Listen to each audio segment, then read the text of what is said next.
Justiça climática é justiça social e a Defensoria Pública está na linha de frente dessa luta. O podcast Justiça Climática é Justiça Social traz especialistas, defensoras e defensores públicos para discutir como a crise climática afeta diretamente a vida das pessoas, especialmente das pessoas em situação de maior vulnerabilidade. Com linguagem acessível e temas atuais, o podcast mostra como defensoras e defensores públicos atuam para transformar justiça climática em prática de defesa de direitos. Podcast Justiça Climática é Justiça Social. Disponível no Spotify e YouTube. Olá, eu sou Stephanie Guilandi, jornalista da Associação Nacional das Defensoras e Defensores Públicos, a ANADEP, e este é mais um episódio do podcast Justiça Climática é Justiça Social. Hoje, a nossa conversa é sobre um tema urgente: transição energética justa e popular, resistências e alternativas nos territórios. Para isso, recebemos dois convidados especiais: Giovana Burgos, que é defensora pública do Estado do Rio Grande do Norte e mestranda em ordem constitucional, internacionalização e sustentabilidade. E Marcel Gomes, que é secretário executivo da ONG Repórter Brasil, doutor em planejamento de sistemas energéticos e vencedor do prêmio Goldman de meio ambiente.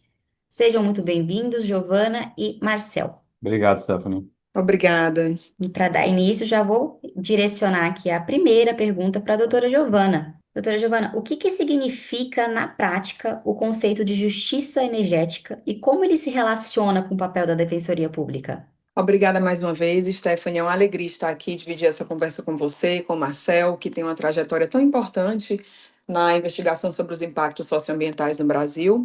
E também quero agradecer à ANADEP pelo convite. Eu acompanhei o nascimento desse podcast dentro da Associação Nacional e é muito especial ver como ele hoje abre espaço, né, para um tema tão urgente como a justiça climática, que é um campo novo de atuação da Defensoria Pública, e estar aqui fazendo parte dessa construção acaba me motivando bastante, né? Bom, para já responder a pergunta, quando a gente fala de justiça, é muito importante a gente entender que o sujeito ao qual se direciona o conceito, ele importa demais, não é? Importa muito. O que nós entendemos por justiça energética no Brasil, que é um país continental do sul global, marcado por profundas desigualdades, como a gente bem sabe, pode ter um significado aí muito diferente em países com outras realidades sociais, econômicas, ambientais. E no contexto latino-americano, que é o que a gente está falando aqui, justiça energética é a ideia de que os custos e os benefícios, não só do consumo da energia, mas também da produção, devem ser distribuídos de maneira mais equitativa. Ou seja, a gente não pode pensar só em substituir petróleo e carvão, que são poluentes, por energia eólica e solar, se isso vai continuar gerando algum tipo de concentração de lucros para poucos e uma diversificação de impactos sociais e ambientais para muitos, né? Na defensoria, esse conceito acaba ganhando um pouco mais de vida quando a gente atua para garantir que algumas comunidades vulnerabilizadas, e aí a gente traz populações indígenas, pescadores, quilombolas, marisqueiros, quando nós atuamos para que essas comunidades tenham espaço e poder de decisão. Onde exatamente? Nos processos de licenciamento desses grandes empreendimentos, no acesso à informação, na consulta prévia, ou seja, não é só sobre a tecnologia limpa, mas sobre uma espécie de democracia energética. E tem também um conceito que eu queria trazer muito aqui, que é o conceito de pobreza energética, porque ele é muito relevante para essa nossa construção. Nós temos uma comissão econômica, que é voltada só para os estudos da América Latina e o Caribe, que é o CEPAL, que define esse conceito como uma falta de acesso equitativo a alguns serviços energéticos de qualidade, né? E aí a gente precisa que esses serviços eles atendam a algumas necessidades básicas da população. Então, o serviço energético ele precisa ser adequado, confiável, não poluente, que é o nosso principal tema aqui, seguro, mas também ele não pode ter custos elevados, ele não pode ter uma infraestrutura deficiente, ele não pode aumentar desigualdades geográficas socioeconômicas. E, por fim, já se encaminhando aqui para a linha de raciocínio, né, sobre essa questão de transição energética justa, é importante que a gente amplie um pouco mais esse aspecto, né, para incluir também a justiça ambiental e a justiça climática, porque a gente olha a expressão transição energética justa e acaba só focando na justiça energética. Mas a gente precisa entender que precisamos falar de justiça ambiental e justiça climática também dentro da transição energética. A justiça ambiental ela vai garantir que ninguém vai carregar sozinho esse peso da poluição, da degradação da natureza, principalmente as comunidades mais vulneráveis, quando a gente pensa em instalar grandes empreendimentos. E justiça climática também pensando em reconhecer, né, que quem menos contribuiu para a crise climática costuma ser quem mais sofre, e por isso as soluções precisam reduzir essas desigualdades e proteger direitos também. Então, se nós tivermos aqui a oportunidade de aprofundar um pouco mais, nós vamos dar aqui uma ideia mais ou menos do que a Defensoria Pública, pelo menos no Rio Grande do Norte, está desenvolvendo sobre a transição energética justa. Obrigada, doutora Giovana. Com certeza vamos afundar mais esse assunto durante o nosso bate-papo. Agora, Marcel, no seu trabalho jornalístico, como esse conceito de justiça energética aparece nos territórios afetados, por exemplo, por grandes projetos? Perfeito, obrigado pela pergunta, é um prazer estar aqui com vocês, com a doutora Giovana também.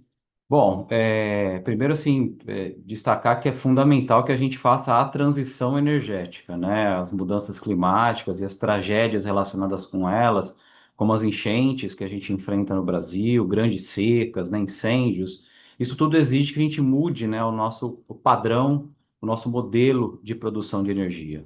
Agora, essa mudança do padrão de um modelo voltado para o petróleo, né? Ele precisa ser feito para um modelo de produção de energia sustentável, mas que haja justiça, o que a gente chama de justiça energética, que foi muito bem descrito pela doutora Giovana, né? Então a gente precisa pensar em quem decide quais são esses projetos, né? Como esses novos projetos vão ser implementados, quem vai se beneficiar, quem vai pagar, né? Se vai haver custos sociais e ambientais, como eles vão ser mitigados ou cobertos. Então, quando a gente discute todas essas questões, a gente está tratando de justiça energética, né? Na Repórter Brasil, né, uma organização que tem trabalhado há algumas décadas já em cima desses temas da justiça social, da justiça ambiental, a gente tem olhado, né, estudado, investigado casos muito concretos, né, voltados para essa questão da transição energética, né? Então, me lembro aqui de todo o acompanhamento que a gente fez, por exemplo, sobre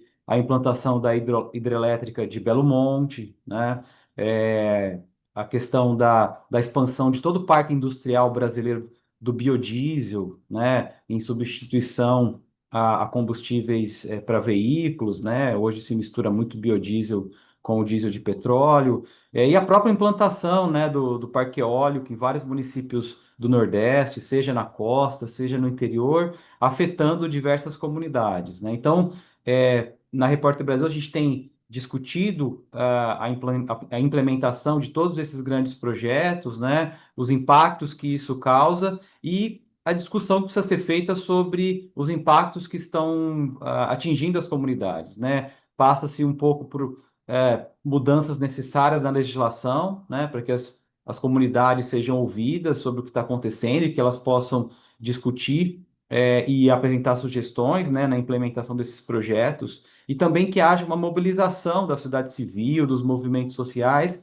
para que eles possam não só participar das discussões, mas também apresentar projetos alternativos, né? A gente tem, principalmente na região Nordeste, né, também na Amazônia brasileira, uma série de projetos de transição energética feitos com justiça, com ampla participação dos movimentos sociais, organizados em redes, com a criação de cooperativas, né, para a produção de energia. Então, acho que a gente tem exemplos muito interessantes, né, de como fazer a transição energética, mas de uma maneira justa. Muito interessante esse assunto, e a gente também vai aprofundar conforme a gente vai conversando por aqui.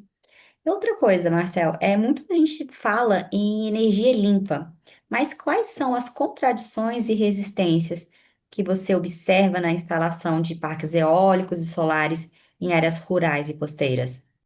Esse é um tema bastante complicado, né? Porque, por um lado, você tem uma imagem muito positiva, porque você está fazendo uma transição energética, né? Você está produzindo energia elétrica para comunidades, né? Ou colocando essa energia na rede. É uma energia teoricamente mais sustentável, seja a eólica, seja a solar, mas quando você chega nessas regiões que são impactadas pelos projetos, né? Você começa a levantar quais são os problemas, né? As comunidades locais, muitas delas estão insatisfeitas, né? E aí a gente discute questões como os contratos, né, que foram feitos pelas grandes empresas, pelo governo, né? Eles não são claros, né? São opacos.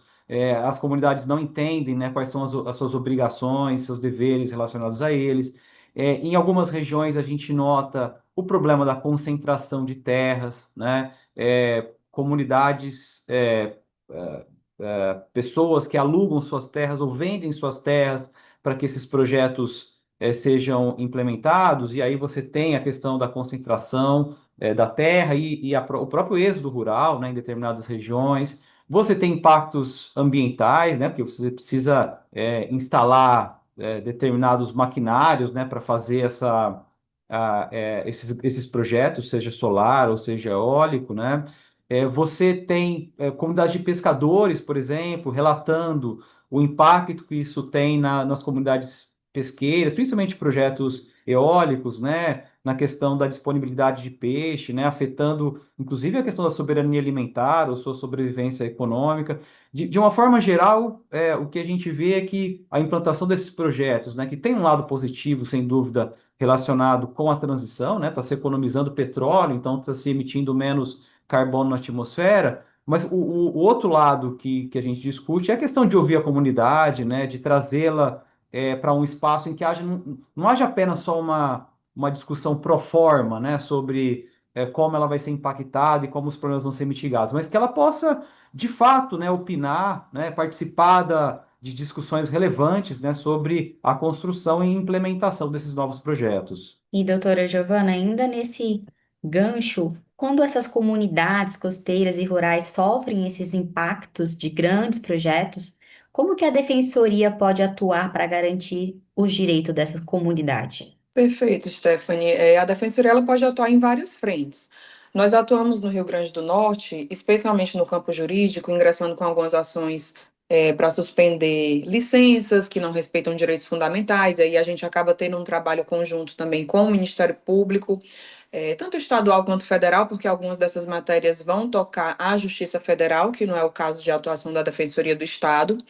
Mas nós temos esse diálogo, não é, em formato de rede, que inclusive é uma forma de atuação pioneira que vem sendo desenvolvida no Rio Grande do Norte.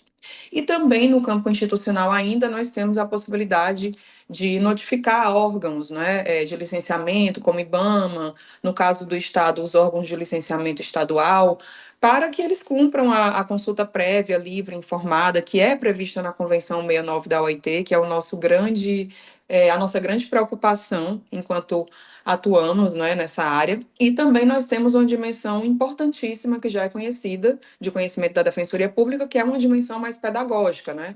Como o Marcel colocou, essa vulnerabilidade informacional que nós sentimos diretamente na nossa atuação, ela acaba se revelando na assinatura desses contratos que são abusivos, que são obscuros. Então, a população não sabe que pode ter acesso à justiça por meio de uma assistência jurídica integral, gratuita, de forma independente. Então, nós temos um trabalho de também traduzir, não é, esses documentos mais técnicos, como esses contratos, traduzir o EIA-RIMA, não é, que são esses estudos de impacto ambiental, que acaba que, até mesmo para a gente que tem um certo conhecimento técnico, é difícil de entender, não é? Então, nós temos esse trabalho de tornar a linguagem mais acessível para que a comunidade possa compreender os riscos, decidir de forma mais consciente. E no Rio Grande do Norte, especificamente, a Defensoria Pública criou um grupo de atuação, que é o chamado GATEG, Grupo de Atuação para a Transição Energética Justa, pensando nisso. A nossa ideia, inclusive, é trazer um conceito, né, do que seria a transição energética justa, que é outra grande discussão, não só na academia, mas no âmbito do sistema de justiça, nas políticas públicas, e nós resolvemos reunir, digamos assim, todos esses elementos para deixar algo bem amplo, não é, e que traga essa ideia de que a gente precisa assegurar a distribuição equitativa dos benefícios e dos ônus da transição, que a gente tenha uma transição que respeite os territórios, os modos de vida, os direitos dos povos tradicionais, que garanta também um acesso universal, digno, contínuo à energia limpa, como o Marcel colocou aqui. Eu acho que ninguém é contra a transição energética, pelo contrário, ela é essencial, mas não da forma como está sendo posta, não é?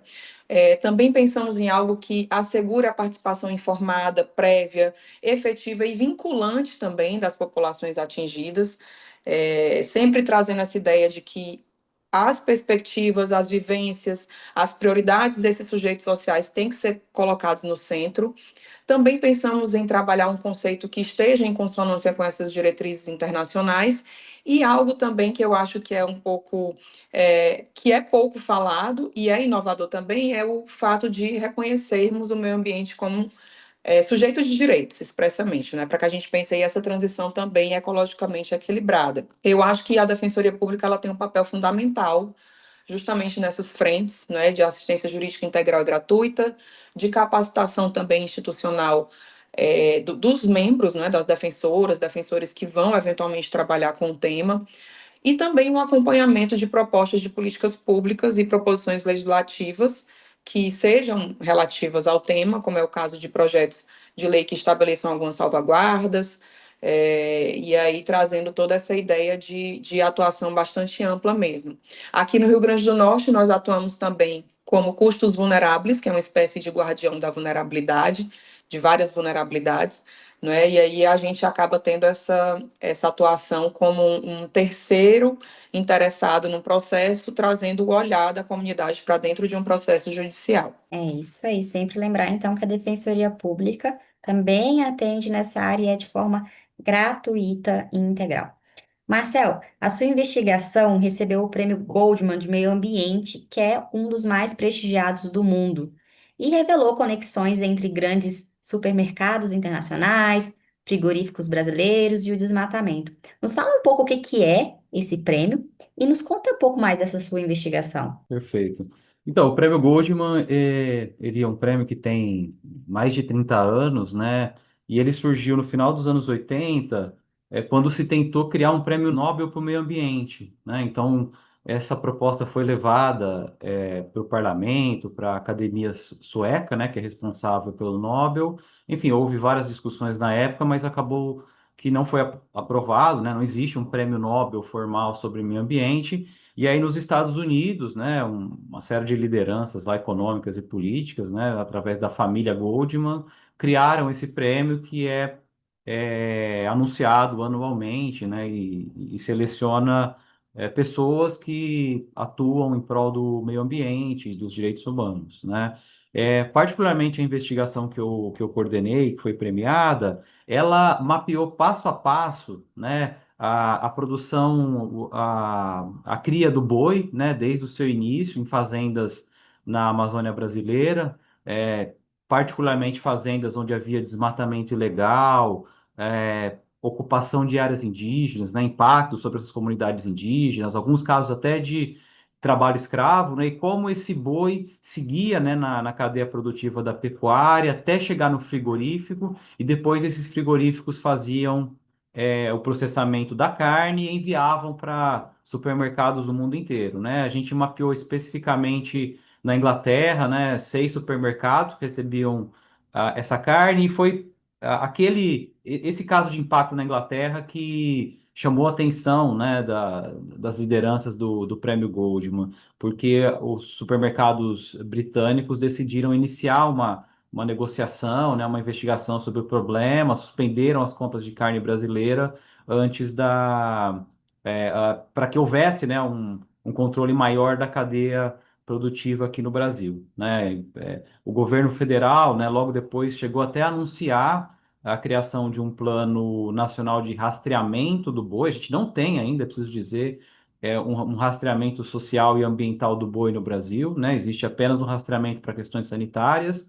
Esse plano foi anunciado, mas infelizmente até hoje não está implementado, né? Eu acho que tem uma questão, uma conexão importante, né, dessa cadeia, pelo menos duas questões dessa cadeia da pecuária com a transição energética. A primeira delas é que muita gente, quando olha para a pecuária, pensa apenas na produção de carne, né? Mas a pecuária, a indústria da pecuária, ela é uma indústria bastante complexa, em que ela está ligada à produção de couro, né? Então, o Brasil é um exportador de couro, que vai tanto para a indústria de roupa, né, de sapato, mas também para a indústria automobilística, né? Muitos carros na Alemanha, por exemplo, têm seus assentos feitos com couro brasileiro, né? Então toda a pegada, né, como a gente fala, social, ambiental aqui no Brasil, ela acaba sendo transferida para outros países, por exemplo, na indústria automobilística da Europa, da Alemanha, né, uma das maiores do mundo. E a outra conexão interessante é que a indústria da pecuária, ela também é importante produtora de biodiesel, né? Pouco mais de 20% do biodiesel brasileiro hoje, que é misturado com o diesel, né? Utilizado por veículos, por caminhões, pouco mais de 20% ele é biodiesel, né? E biodiesel produzido com gordura animal, né? Os grandes frigoríficos brasileiros, hoje eles possuem usinas de produção de biodiesel e utilizam a gordura, né, que é um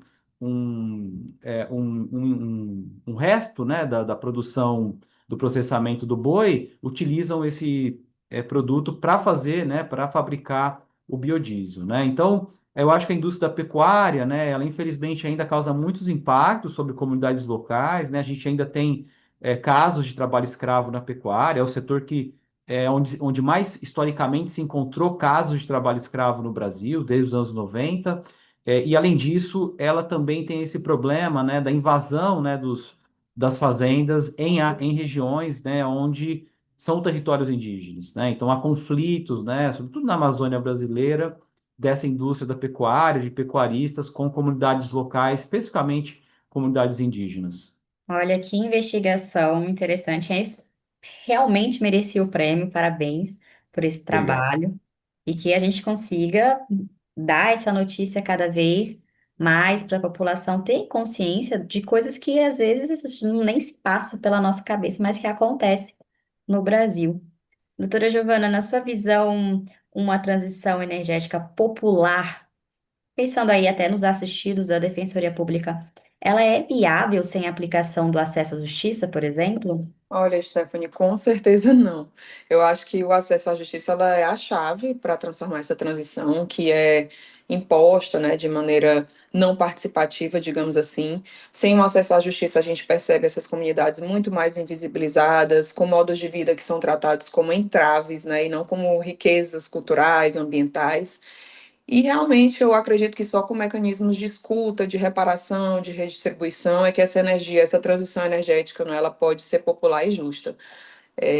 Do contrário, a gente vai acabar pintando de verde um modelo que segue sendo excludente, né? E aí é interessante, é impressionante a investigação do Marcel, né? Eu já até admito aqui que eu sou uma grande fã, eu fico muito lisonjeada de estar aqui nesse podcast com ele, porque não é fácil, a gente sabe dos índices no Brasil, né, de pessoas que participam e que cuidam especificamente da defesa de direitos nessa área, né, socioambiental, e é muito difícil conduzir certas investigações nesse contexto, né, de extrema belicosidade, né, no Brasil.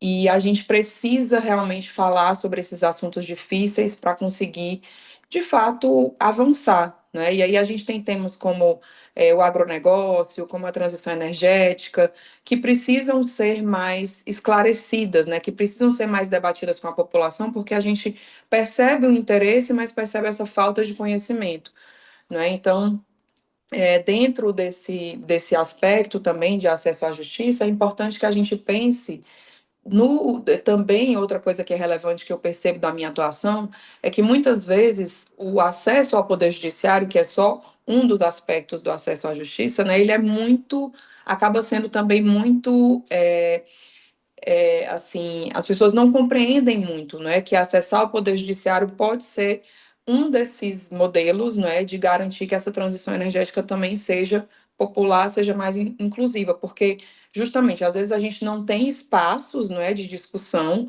muito bem postos e o poder judiciário acaba sendo uma dessas possibilidades, né? Então, por isso que é interessante a gente também desmistificar o fato de que uma discussão judicial do tema ele pode representar uma barreira ao desenvolvimento, né? Na verdade, o que a gente busca nessas ações, caso seja necessária alguma judicialização, é justamente garantir algum tipo de segurança jurídica, de transparência, de participação social, porque a política pública falhou ou se omitiu em algum momento. Né? Então, é interessante a gente pensar no nosso modelo constitucional de divisão de poderes, né, a separação de poderes, e justamente a ideia do equilíbrio entre os poderes, né, para tentar corrigir essas inconsistências, né?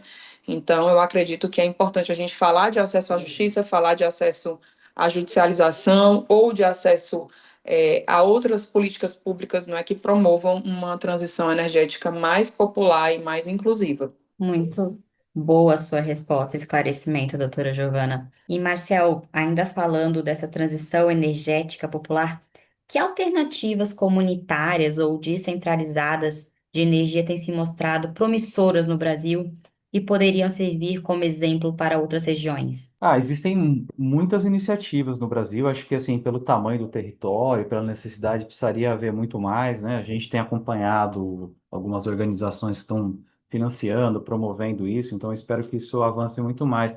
Tem coisas muito interessantes, por exemplo, no Nordeste, eu acho que é onde se mais tem iniciativas que me chamam a atenção, que eu admiro, por exemplo, articuladas pela articulação do semiárido, né, pela ASA, né, uma organização muito importante, né, com atuação em várias regiões do Nordeste. Eles têm, há muitos anos, né, eles já têm trabalhado para incentivar a expansão, né, da geração solar, né, em comunidades mais isoladas ou com dificuldades de acesso à eletrificação.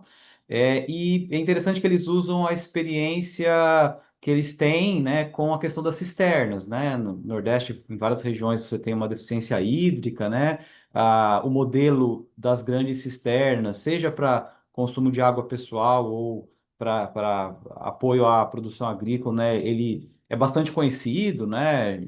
A gente já pôde ver muitas reportagens na televisão sobre isso, mas eles estão utilizando essa experiência das cisternas para incentivar, né, a colocação de placas solares para geração de energia elétrica, né? E o que eu acho admirável, né, é você fazer isso da maneira como eles fizeram a questão das cisternas, que é a articulação do semiárido, é uma organização que atua do ponto de vista da organização de redes, né? Então você tem, na verdade, nas regiões, várias organizações locais, né, que trabalham junto com a articulação do semiárido, para promover justamente a implantação desses projetos. Então, junto com a ideia de se trazer a energia elétrica através das placas solares, você tem toda uma discussão sobre o que é aquilo, a importância daquilo, toda a questão técnica que envolve, né, a participação, o comprometimento, né, o que a gente falou no início da nossa conversa, né, de ter realmente um diálogo franco, real, né, um compromisso real com as comunidades para que elas tomem essas questões para si, que possam ser protagonistas, né, desses projetos de transição energética. Então, esse exemplo da ASA me chama muito a atenção. Eles estão, acho que no início ainda, né, eles têm uma meta aí de colocar esse, o que eles chamam de tetos solares, né, mas é um projeto que precisa de mais apoio, né, que pode ser expandido para muitas regiões, não só do Nordeste, mas do país também. Na Amazônia, você tem alguns exemplos também em áreas indígenas, quilombolas, também de eletrificação, né, via placas solares, né? Acho que o Brasil tem um projeto muito importante, né, de expansão do acesso à energia, né, que é o Luz para Todos, mas ainda assim existem regiões mais isoladas que não têm acesso, não estão ligadas na rede, e eu acho que esses projetos, né, comunitários, feitos de uma maneira em que a comunidade seja protagonista, né, do desenvolvimento do projeto, da implantação do projeto, eles são muito importantes e ainda, a gente ainda precisa que mais e mais regiões sejam tocadas por esse tipo de iniciativa. Com certeza. Acabou que na sua apresentação eu falei que você é secretário executivo da ONG Repórter Brasil. Vou abrir esse espaço aqui. Nos conta um pouquinho o que que é essa ONG Repórter Brasil, quais os objetivos, como ela trabalha e como ela de fato ajuda nessa questão. Bom, a Repórter Brasil, ela vai completar agora, nesse mês de outubro, 24 anos, né? Ela é uma organização que está baseada em São Paulo, mas ela tem funcionários, né, pessoas trabalhando em várias regiões do Brasil, Brasília, inclusive, na capital, né? É uma organização que trabalha em várias dimensões, né, do ponto de vista de sua estratégia. De uma maneira geral, dá para dizer que é uma organização que atua nos temas dos direitos humanos, dos direitos trabalhistas e do meio ambiente. E o nosso papel é, por um lado, investigar, né, os problemas relacionados a essas grandes cadeias que causam impacto no Brasil, né? Então, a gente tem estudado, né, e produzido muitos conteúdos sobre questão relacionada à expansão da soja, da pecuária, a indústria da moda, né, a questão dos bolivianos em São Paulo, ou a questão da cana-de-açúcar, a parte da mineração, né, do garimpo do ouro causando impacto nas áreas indígenas. Então, todas essas dimensões que envolvem direitos humanos e meio ambiente, seja na área urbana, seja na área rural, são temas importantes da Repórter Brasil. A gente trabalha muito com jornalismo, né? A gente acredita que o jornalismo é um instrumento fundamental para incentivar o debate público, para causar impacto, para criar pressão sobre as empresas e sobre os governos, né? Então, o jornalismo é uma base central da Repórter Brasil, mas a gente também tem produzido estudos mais aprofundados, né? E como uma organização não governamental, o nosso papel fundamental é também de mobilização da sociedade civil. Então, a Repórter Brasil ela atua em várias redes, né, nacionais e internacionais. Por exemplo, a Rede Florestas e Finanças, que discute o tema dos bancos, né, como que os bancos financiam projetos que causam impacto, mas também apoiando movimentos sociais, sindicatos, dando cursos de formação, né, incentivando discussões sobre temas de direitos humanos e meio ambiente. E a Repórter Brasil também participa do debate público no sentido de oferecer propostas sobre políticas públicas, né? Então, a Repórter Brasil, a gente está trabalhando neste momento na construção do terceiro Plano Nacional para a Erradicação do Trabalho Escravo, né? Existe uma comissão atuando em Brasília, a gente é membro ativo. A Repórter Brasil, ela é a relatora, foi a relatora do segundo Plano Nacional de Combate ao Trabalho Escravo, lançado em 2008. Então, a gente está em Brasília, em São Paulo também, atuando em algumas comissões, no sentido de colaborar, né, com a discussão da construção de políticas públicas, né, para que a gente possa efetivamente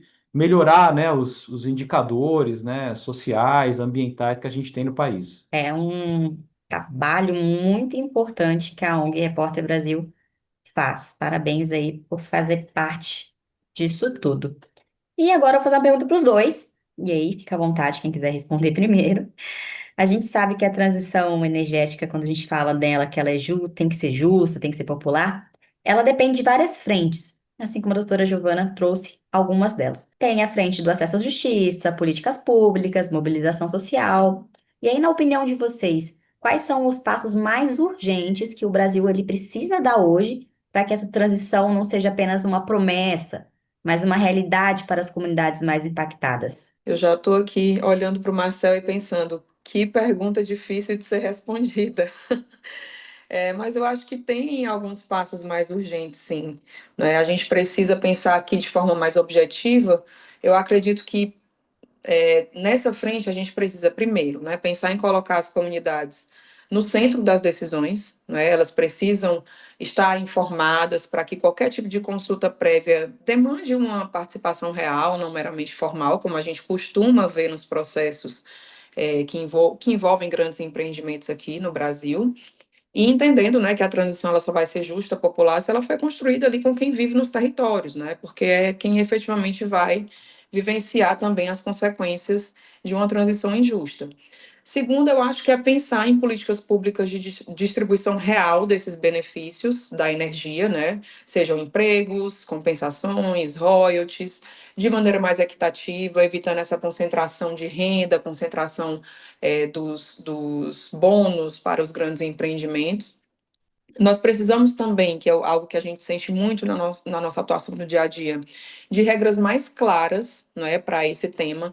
Então, a gente precisa que os contratos que sejam firmados sejam mais, tenham cláusulas mais claras, que não sejam abusivas, né? A gente precisa de políticas públicas que determinem intervenções mínimas nesses contratos para permitir que eles, de fato, sejam contratos garantidores de direitos e também da transição energética, né, assegurando também, se for o caso, reparações por danos ambientais, socioeconômicos, que incluam algumas salvaguardas para os povos e comunidades tradicionais. E eu acho que, como uma terceira sugestão, fortalecer os atores que, de alguma maneira, engajam esse processo de mobilização junto às comunidades também, né? Como a própria Defensoria Pública, não é, que precisa ter a sua presença nos territórios, precisa ampliar a sua presença nesses territórios, o sistema de justiça como um todo, o próprio jornalismo independente, não é, que é quem de fato traz as informações, quem leva as informações até as pessoas. Então, eu acredito que para que a transição energética seja também um processo de democratização e não de aprofundamento das desigualdades, a gente precisa, no mínimo, não é, trabalhar aqui com esses passos mais urgentes. Eu concordo, assim, acho que eu assino embaixo tudo que a doutora falou. Acho que uma questão central, né, é que as comunidades tenham uma participação efetiva, né, que sejam protagonistas da discussão e que tenham posições, né, vinculantes, né, em relação ao desenho dos projetos e à implantação dos projetos. O que eu posso agregar é que assim, existe agendas específicas, né? Eu acho que é muito importante a gente entender a complexidade dessa discussão, né? E que existem agendas muito específicas. Então, por exemplo, aqui no Brasil, a gente tem que ter consciência que o nosso problema com as mudanças climáticas, ele passa pela mudança do uso da terra, né? Passa pela agricultura. Então, a gente precisa, para ter uma transição justa, né? A gente precisa discutir, né? Como a gente pode mudar esse modelo, né? Então, aí passa, por exemplo, para que seja realmente criado, né? Implantado o rastreamento do boi no Brasil, né? Do ponto de vista social e ambiental, né? Você tem toda a discussão hoje, né, sobre a preservação da moratória da soja, né, uma série de ataques que esse acordo vem sofrendo, inclusive de órgãos públicos, né, e a moratória foi fundamental para evitar não só desmatamento legal, mas também conflitos fundiários, né, ocupação de áreas indígenas, a questão da expansão da soja, né, o desmatamento ainda é autorizado em regiões do Cerrado, então você tem uma expansão da soja muito grande e a soja é o principal produto do biodiesel brasileiro, né? O principal matéria-prima do biodiesel brasileiro. Então, a gente precisa discutir essa questão do desmatamento autorizado do Cerrado, né? Que tem gerado tantos conflitos em áreas do país como o chamado Matopiba, né? Do Maranhão, Tocantins, Piauí e Bahia, né? A área ali de expansão de grãos. Existe uma questão importante na parte de financiamento, né? O Brasil tem melhorado os seus critérios socioambientais do crédito rural, que financia a agricultura brasileira, né, o crédito subsidiado. No entanto, cada vez mais se usa no Brasil dinheiro privado para se expandir a fronteira agrícola, né? Por exemplo, através dos fiagros, que não contam ainda com um marco legal ah, mais substancioso do ponto de vista social e ambiental. Então, precisa discutir como melhorar esse marco legal desse crédito privado que incentiva a agricultura. Então, acho que tem essas agendas específicas, né, para cada uma das cadeias produtivas que estão relacionadas à transição energética, que precisam ser aprofundadas, né, passam por envolvimento do poder público, passam por envolvimento do poder privado, sociedade civil tem uma série de propostas, né? Então, acho que só quando a gente conseguir desenrolar, né, e iniciar, implantar essas agendas, é que a gente vai poder falar que realmente a nossa transição energética está sendo justa. Bom, chegamos ao fim, então, de mais um episódio do podcast Justiça Climática é Justiça Social. Eu quero agradecer imensamente aos nossos convidados, a defensora pública Giovana Burgos e o jornalista Marcel Gomes, por compartilharem conosco essas reflexões tão importantes sobre os caminhos e desafios da transição energética justa no Brasil. Agradeço demais a presença de vocês aqui nesse bate-papo. Muito obrigado, Stephanie. Obrigada. Bom, e a você que nos acompanhou até aqui, muito obrigada pela audiência. Continue ligado nos próximos episódios, onde seguiremos debatendo como a luta pela justiça climática é também uma luta por justiça social. Justiça climática é justiça social e a Defensoria Pública está na linha de frente dessa luta. O podcast Justiça Climática é Justiça Social traz especialistas, defensoras e defensores públicos para discutir como a crise climática afeta diretamente a vida das pessoas, especialmente das pessoas em situação de maior vulnerabilidade. Com linguagem acessível e temas atuais, o podcast mostra como defensoras e defensores públicos atuam para transformar justiça climática em prática de defesa de direitos. Podcast Justiça Climática é Justiça Social. Disponível no Spotify e YouTube.